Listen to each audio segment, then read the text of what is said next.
but we're not going to. Oh. Yeah. Yeah.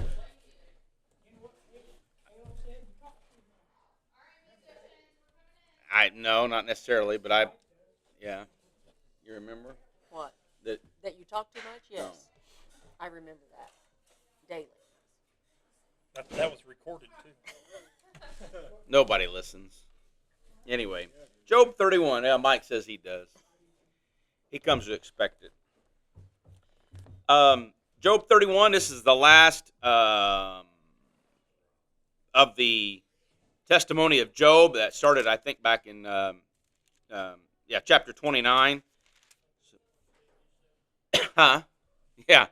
I wanted to get through 31 last week to kind of finish this whole narrative, but that didn't happen. So we'll, and actually, chapter 31 could stand on its own as Job's testimony and as Job's overview of his life.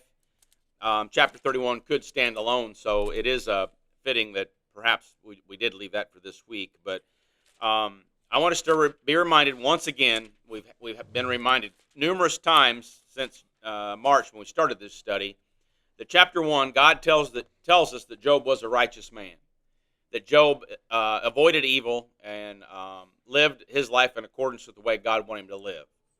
And so that's been Job's contention throughout this entirety of him standing up to his friends and saying, I am righteous. I do live a righteous life.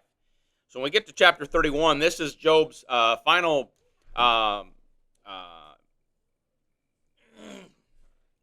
plea, I suppose, to his friends. But more than that, it's his testimony. Say, this is my life. This is how I've lived. This is how I've continued to be. And it could be, chapter 31 could be a panorama of anyone that is a Christian. Anyone who lives the Christian life, this could be how we should be living our lives as far as being a Christian goes. And as we read through this and we see the example of what Job gives, talking about his own life, hopefully we can see the reflection of Christ in the things that Job does, and hopefully we can see our own reflection in these things that Job does. Now, again, we understand that we do not work in order to be saved, but we work and we do because we are saved, and that's the way it is here in Job's case.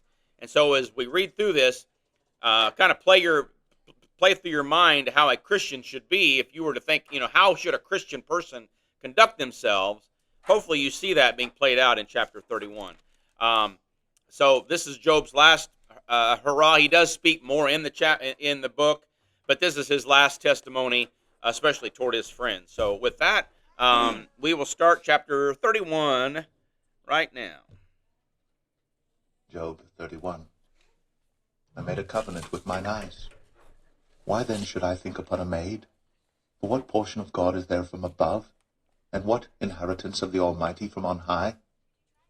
Is not destruction to the wicked, and a strange punishment to the workers of iniquity? Doth not he see my ways and count all my steps? If I have walked with vanity, or if my foot hath hasted to deceit, let me be weighed in an even balance, that God may know mine integrity. If my step hath turned out of the way, and mine heart walked after mine eyes, and if any blot hath cleaved to mine hands, then let me sow, and let another eat. Yea, let my offspring be rooted out. So Job, first off, says that I'm free from lust. I have made it a covenant with my eyes, and necessarily with my heart, that I'm not going to look upon a maiden. I'm not going to commit adultery, which he will talk about later on in this chapter. I want God to weigh my life in an even balance and see whether or not I am living a righteous life. Now, again, we cannot live a righteous life apart from Christ. But as we know from what God has said about Job in chapter 1 and chapter 2, I failed to mention that earlier, is that that Job was a righteous man. And so Job is just in being able to say, I live a righteous life. Okay? But he says, I don't lust. I've decided I'm not going to do that. I'm going to turn away from things that would cause lust in my life. I want to be weighed. I want God to look at me in an even balance, an even scale, and know that I'm serving him to the best I can. And he'll go on here and talk about adultery here in the following verses. But then he's going to talk about how he's kind to his servants, and kind to the stranger, and kind to the poor, And again, all these things that we should be as we live our Christian life. But verse 10 or 9, sorry. If mine heart have been deceived by a woman, or if I have laid wait at my neighbor's door, then let my wife grind unto another, and let others bow down upon her. For this is an heinous crime, yea, it is an iniquity to be punished by the judges. For it is a fire that consumeth to destruction, and would root out all mine increase. Now, this specifically, he's talking about adultery. So if I have committed this, then let my wife go to another. And he says it's a heinous crime that should be punished by the judges. Now, in God's law, which I believe that this book of Job and these actions of Job have happened prior to the law of Moses, but the law of Moses prescribed stoning to death those that were in idolatry. And so we see here that even in Job's day, this was something that should have been punished by judges. Now, whether it's judicial judges or whether it's just people in the general public judging those that are committing this sin, nevertheless, Job says here in verse 11 that this is a heinous crime. Verse 13. If I did despise the cause of my manservant or of my maidservant when they contended with me, what then shall I do when God riseth up? And when he visiteth, what shall I answer him? Did not he that made me in the womb make him? And did not one fashion us in the womb? So Job here is talking about his servants and being able to treat them kindly. Notice what he says there in verse 15. Did not he, talking about God, make me in the womb like he made him? So just because, we've all, I think, probably have all had bosses that probably shouldn't have been. But, you've heard the story. He puts his pants on one leg at a time, just like I do. We're all the same in God's eyes. I mean, we're all fashioned in the same manner. That does not make one better than another. But, I'm sure we've all had bosses that thought they were better than those that worked for them. But not Job. Job tried to look at his servants just as he thought of himself, because God has made us all. If I have withheld the poor from their desire, or have caused the eyes of the widow to fail, or have eaten my morsel myself alone, and the fatherless hath not eaten thereof. For from my youth he was brought up with me, as with a father, and I have guided her from my mother's womb. If I have seen any perish for want of clothing, or any poor without covering, if his loins have not blessed me, and if he were not warmed with the fleece of my sheep, if I have lifted up my hand against the fatherless, when I saw my help in the gate, then let mine arm fall from my shoulder blade, and mine arm be broken from the bone. For destruction from God was a terror to me, and by reason of his highness I could not endure. So here Job is saying, I've been kind to my servants, I've been kind to the widow, the poor, the fatherless. I've given clothing and those things that are needful for these poor folks. I've provided those things. I've not lifted up, or I have lifted up my hand against the fatherless. In other words, he's reached out to help the orphan. Notice what he says in verse 22. If he's not done that, then let my arm fall off. In those days, it was common for a man to ask for a curse to be brought up against him if he is telling a lie. Kind of like Terry says, if I'm lying, I'm dying. So, Terry wishes a curse on himself when he tells a story. And he says, if I'm lying to you, then let me die. And this is kind of what Job is saying here. If I am not truthful, then in this instance, let the arm fall off my shoulder. Now again, it didn't happen, and I'm certain that there have been times Terry has told stories that perhaps wasn't 100% fully true.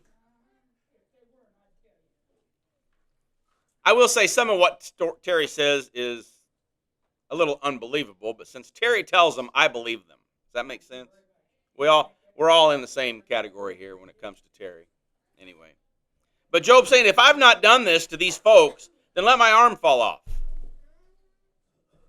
Destruction comes for God. It's a terror to me. Job hates to think about what he would do if he didn't obey God, and that's perhaps the way we ought to live our lives.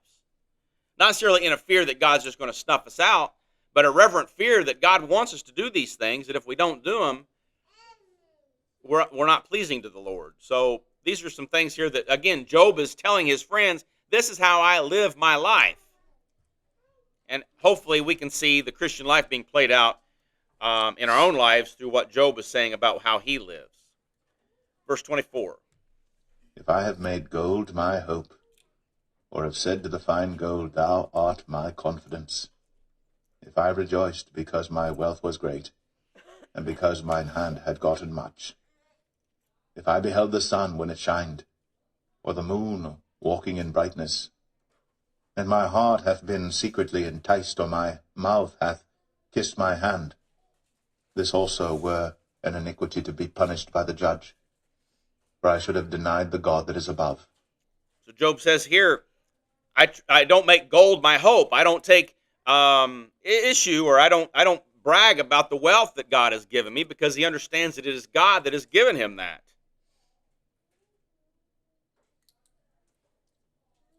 It's not Job that's done it. It's God that has blessed Job. And that's what he says there in verse 28. If I have taken confidence essentially in the gold, then that ought to be punished by a judge. So again, he's not greedy. There's nothing wrong with being rich. There's nothing wrong with being poor necessarily. God doles out what he wants to whom he wants. And I think the rich have a greater responsibility to manage their wealth and to provide for those that don't have. But Job says, I wasn't greedy. I didn't live my life in a greedy manner. Verse 29. If I rejoiced at the destruction of him that hated me, or lifted up myself when evil found him, neither have I suffered my mouth to sin by wishing a curse to his soul. If the men of my tabernacle said not, Oh, that we had of his flesh, we cannot be satisfied. The stranger did not lodge in the street, but I opened my doors to the traveler. If I covered my transgressions as Adam, by hiding mine iniquity in my bosom, did I fear great multitude, or did the contempt of families terrify me, that I kept silence, and went not out of the door? Oh, that one would hear me! Behold, my desire is that the Almighty would answer me, and that mine adversary had written a book. Surely I would take it upon my shoulder, and bind it as a crown to me. I would declare unto him the number of my steps. As a prince would I go near unto him.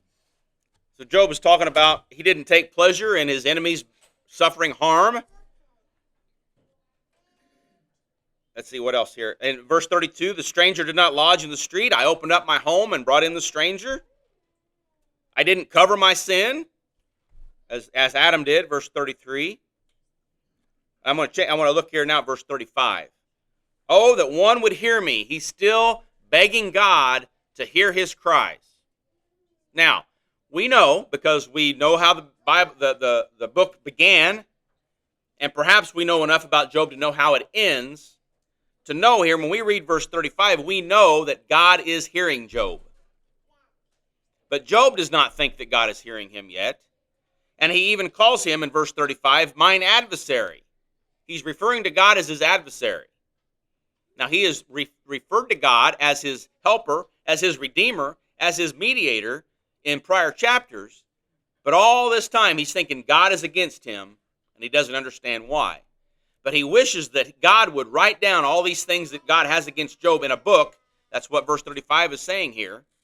And I would take it upon my shoulder, and I would bind it to the crown. In other words, I would take it, and I would study what God has written if he would just write down what I've done wrong to cause this calamity to come to my life. This is what Job is referring to here. In verse 37, I would declare the number of my steps. In other words, I would plead my case.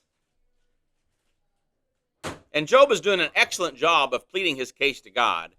He just doesn't think God is hearing. Now, we will see, beginning in chapter 38, that God was listening, and God will speak in chapter 38. That's why I want to get through 37 today, but that ain't going to happen either. So, but we see here this panorama of Job's life coming to an ultimate conclusion to where I've lived a righteous life.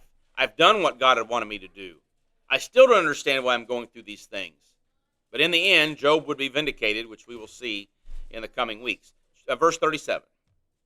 If my land cry against me, or that the furrows likewise thereof complain, if I have eaten the fruits thereof without money, or have caused the owners thereof to lose their life, let thistles grow instead of wheat, and cockle instead of barley. The words of Job are ended. Job says, if I've eaten the fruits of, if I've stolen food without paying for it, if I've taken it, then let my land grow thistles and cockles instead of grain. So we see here that Job is concluding the fact that I've lived a righteous life. I've done things, I've weighed in the balances, and I've come out to be what God wants me to be. Why is God against me? That's what he's referring to there in verse 35. Well, again, we will see the answer to that coming up in a few weeks, but understand this is where Job is at here. But I hope we can see the Christian life being played out in Job's life here in this chapter 31. Comments or questions?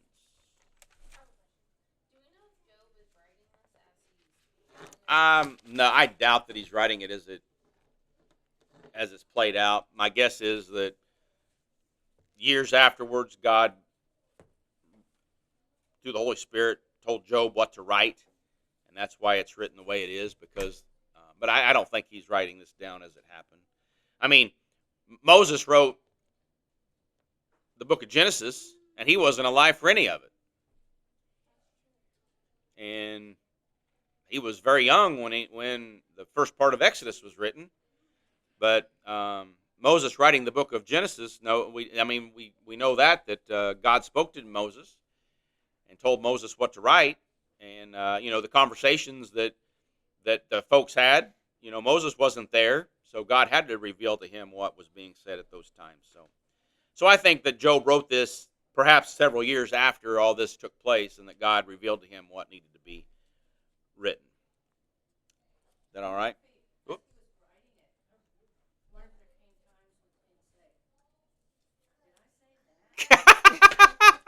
Yeah.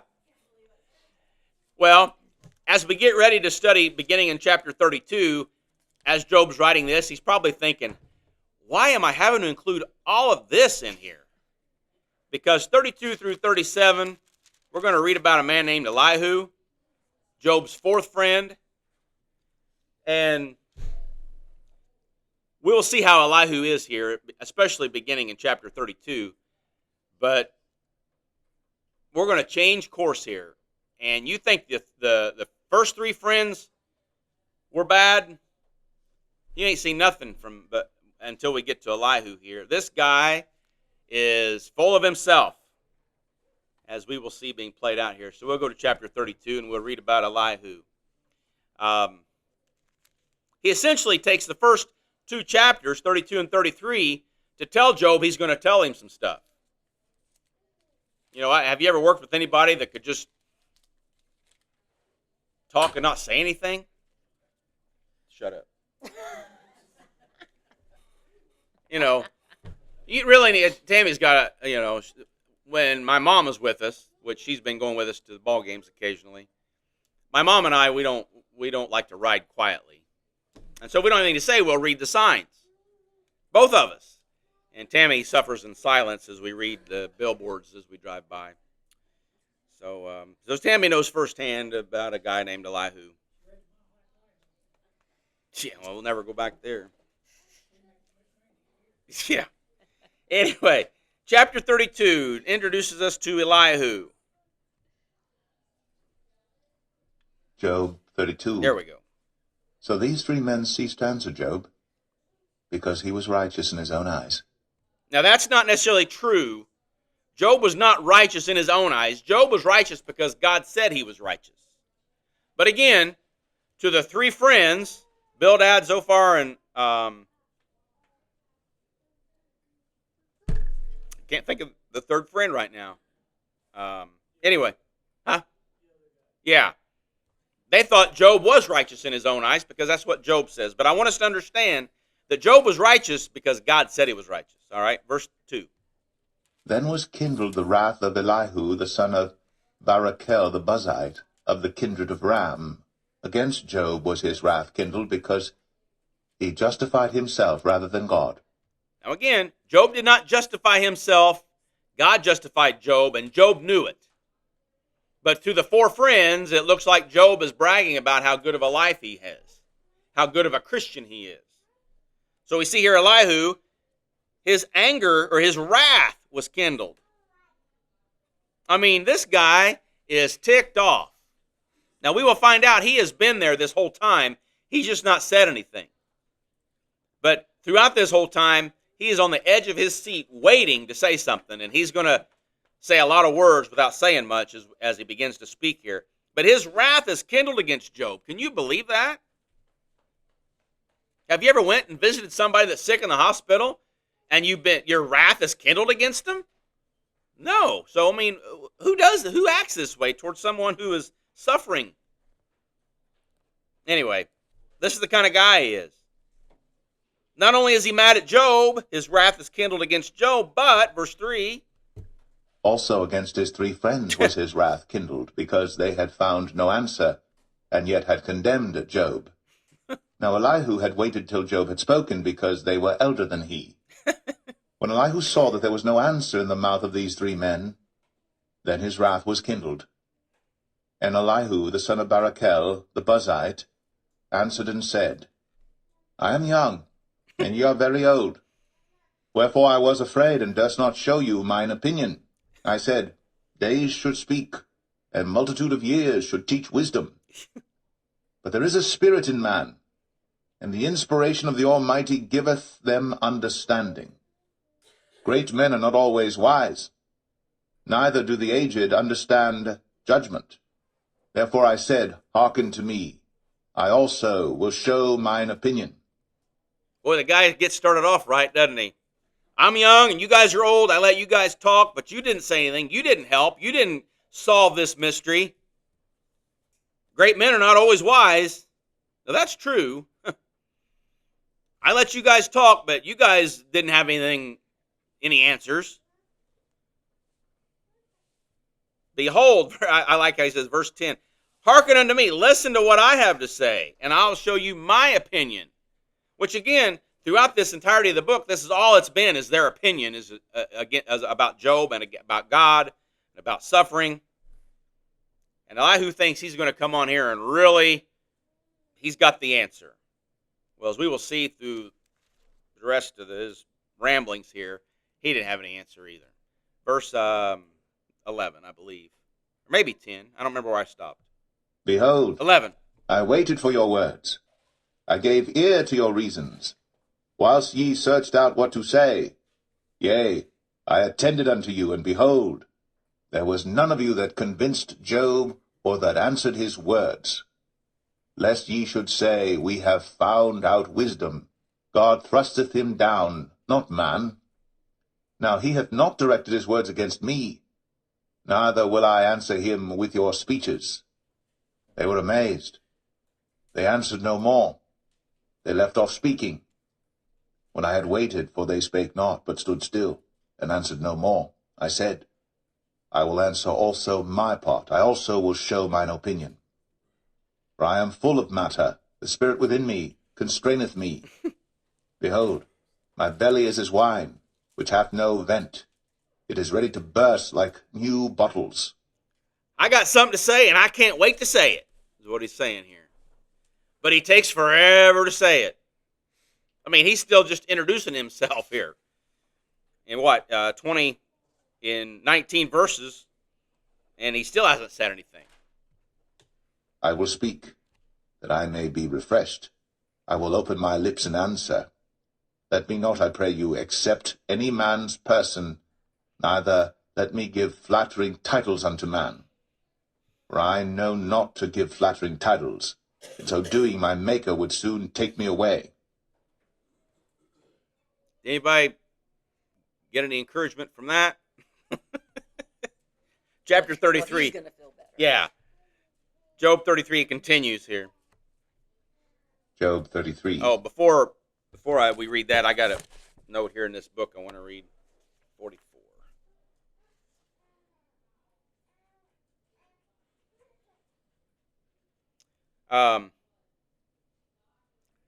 Elihu self-assigned 5 qualifications for speaking. He says that the Spirit of God was in him. We'll see about that.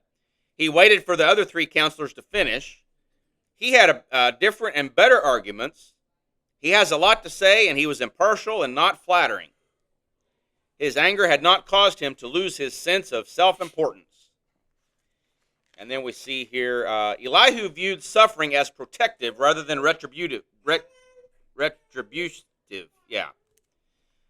Elihu sees Job as going through and having this sickness in order to protect Job and turn back to God, whereas his 3 friends looked at Job's sickness as punishment for Job living in sin. So there is the difference between the 3 friends and how they viewed Job and how Elihu viewed Job. Thank you. I about said voodoo. Now, God could, in some ways, use both. He could afflict someone with sickness in order to protect them from a worser, Wow. from a worse, Worsening. worsening fate. Thank you. Did I did say worser, didn't I? You did.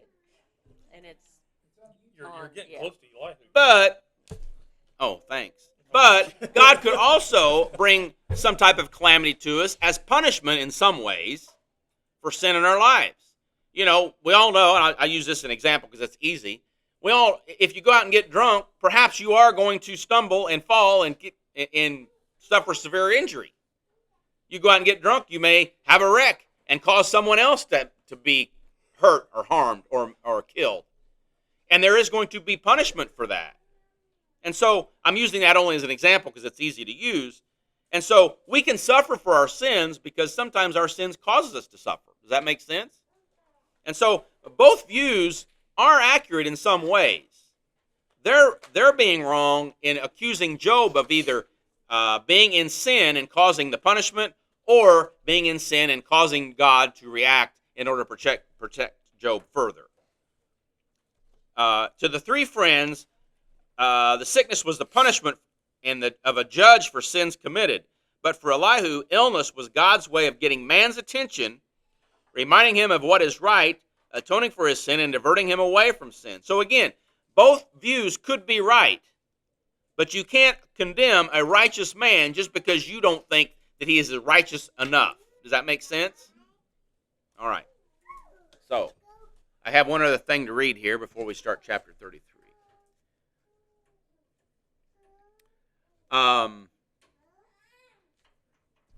Elihu certainly was full of words.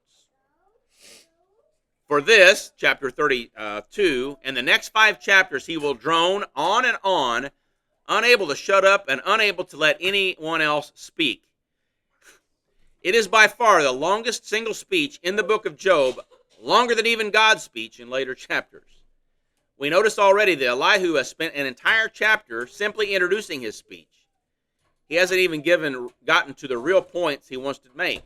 Such long introductions and wordy methods are characteristic of Elihu, and he was not the last man on earth to use this many words. I think of politicians that can talk a lot and not say anything. Almost all modern interpreters or commentators have found Elihu to be insufferably wordy. Mackenzie, I don't know him, but Mackenzie says that it takes him 24 verses to say, "Look out, I'm ready to speak." So that's Elihu in a nutshell there. Yes.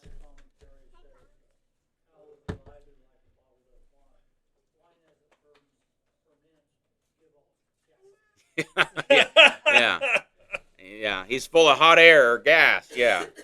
All right. I say all that to say here's chapter 33. Again, a continuation just of 32. Wherefore, Job, I pray thee, hear my speeches, and hearken to all my words. Behold, now I have opened my mouth, my tongue hath spoken in my mouth. My words shall be of the uprightness of my heart, and my lips shall utter knowledge clearly. The Spirit of God hath made me, and the breath of the Almighty hath given me life. If thou canst answer me, set thy words in order before me, stand up, behold, I am according to thy wish in God's stead.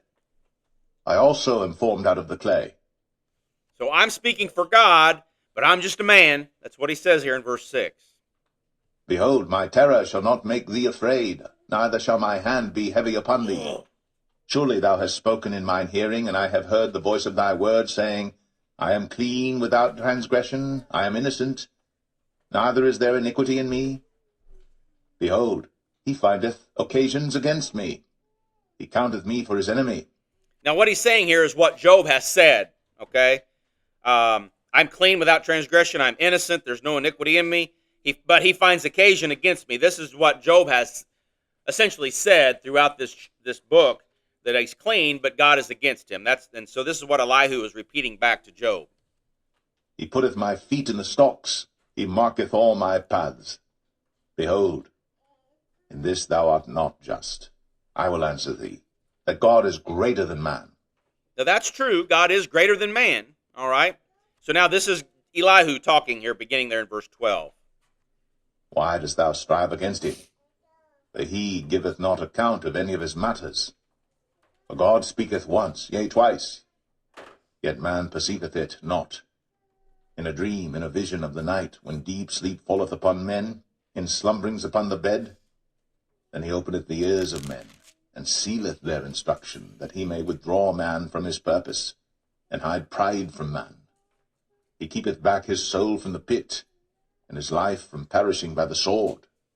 He is chastened also with pain upon his bed, and the multitude of his bones with strong pain, so that his life abhorreth bread, and his soul dainty meat.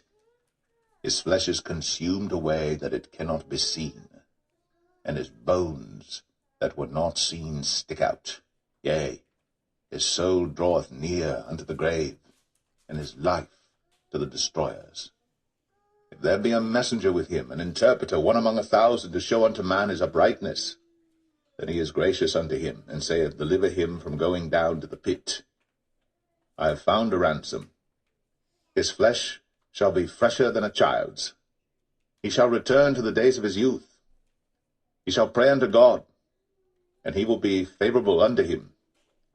And he shall see his face with joy, for he will render unto man his righteousness. He looketh upon men, and if any say, I have sinned and perverted that which was right, and it profited me not, he will deliver his soul from going into the pit, and his life shall see the light. Lo, all these things worketh God oftentimes with man. And again, what he's saying here is, you have this calamity upon you, Job, as a way to prevent you from falling away from God. This is protecting you. This is keeping you close to God. Now, again, in a way, he is right, that perhaps sometimes we do have issues in our life in order to bring us back to God or to keep us from straying from God. But again, this is all assuming that Job has done something to cause God to do this. And again, I keep saying this over and over. That's not the case in Job's case. All right? Because God said that Job was righteous and that this was only a test.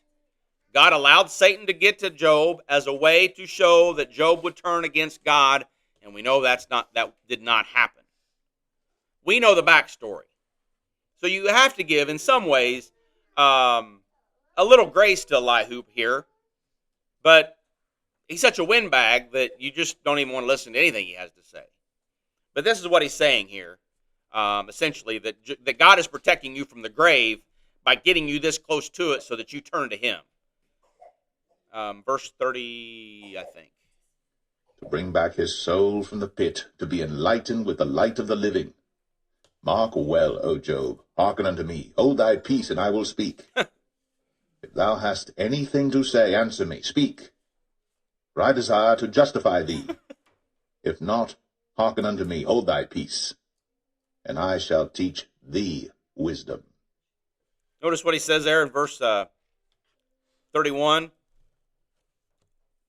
Hearken unto me, or listen, hold thy peace, don't say anything, and I will speak. But if you have anything to say, answer me. It's like, what kind of, don't say anything, but if you have something to say, go ahead and say it. This guy is a windbag. Anyway. Are you seeing that? Are we seeing what most commentators believe about Elihu? He's a windbag. Anything on chapter 32, or I'm sorry, 33. We're moving right along here, but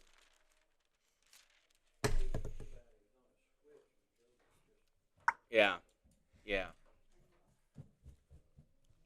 Well, you think at this point perhaps Job doesn't even have enough strength in him to just shove him away. Get out of my face. Yeah. Chapter 34, continuing. Again, he's got 5 chapters and he doesn't hardly say much. Job 34. Furthermore, Elihu answered and said, Hear my words, O ye wise men, and give ear unto me, ye that have knowledge. For the ear trieth words, as the mouth tasteth meat.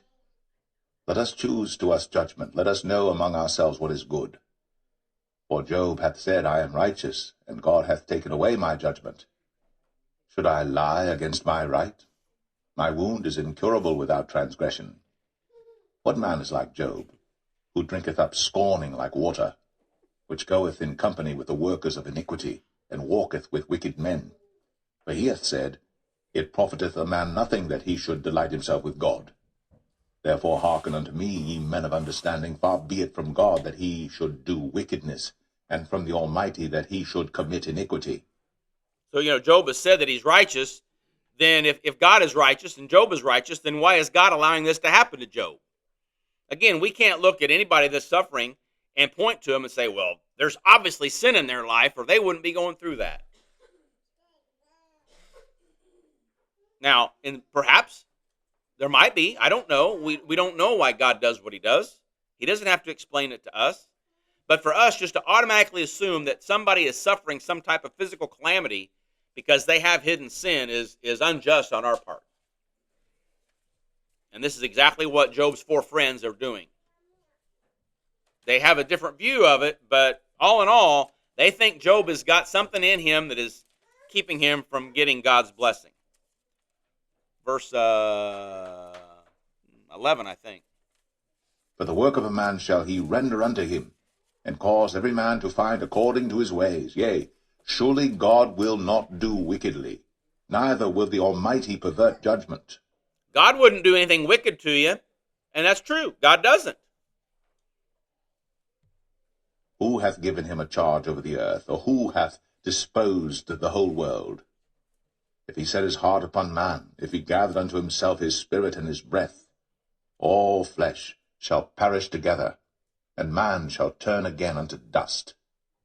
If now thou hast understanding, hear this. Hearken to the voice of my words. Shall even he that hateth right govern?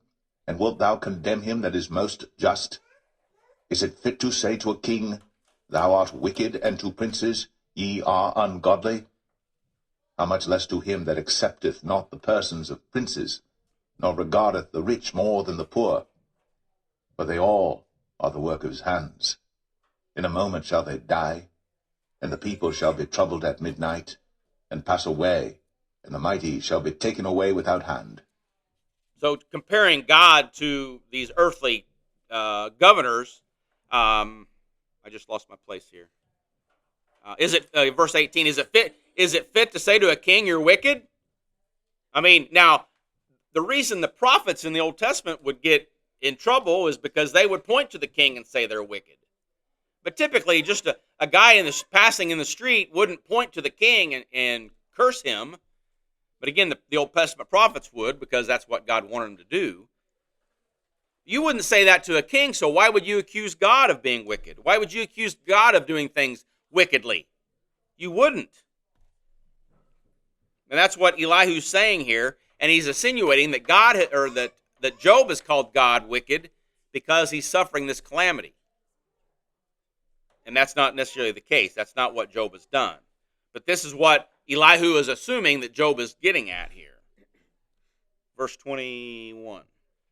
For his eyes are upon the ways of man, and he seeth all his goings. There is no darkness, nor shadow of death, where the workers of iniquity may hide themselves. That's true. For he will not lay upon man more than right, that he should enter into judgment with God. He shall break in pieces mighty men without number, and set others in their stead. Therefore he knoweth their works, and he overturneth them in the night, so that they are destroyed. Yeah, essentially, Elihu's saying, God sees all this secret stuff, Job. God knows that you're doing these things in secret, There's no hiding from God. And he strikes them, verse 26, in the open sight of others. Did we read that? I may have stopped too soon. Yeah, verse 26, sorry. He striketh them as wicked men in the open sight of others, because they turned back from him, and would not consider any of his ways. So again, God is putting this on you, Job, because you're turning from him. And that's, again, not true. So Sorry?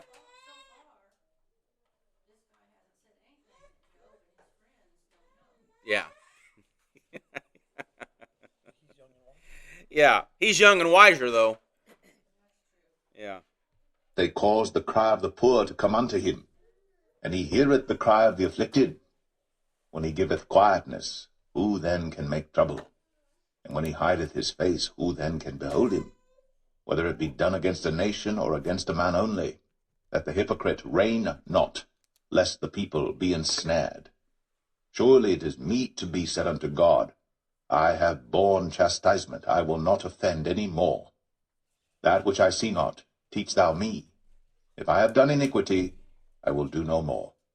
Should it be according to thy mind, he will recompense it, whether thou refuse or whether thou choose, and not I. Therefore speak what thou knowest. Let men of understanding tell me, and let a wise man hearken unto me. Job hath spoken without knowledge, and his words were without wisdom. My desire is that Job may be tried unto the end because of his answers for wicked men. For he addeth rebellion unto his sin. He clappeth his hands among us, and multiplied his words against God. Essentially, Elihu is saying, you get what you deserve, Job. And you've spoken against God. You're suffering because of what you've done. Again, I keep repeating this because it's repeated time and time and time again throughout this book.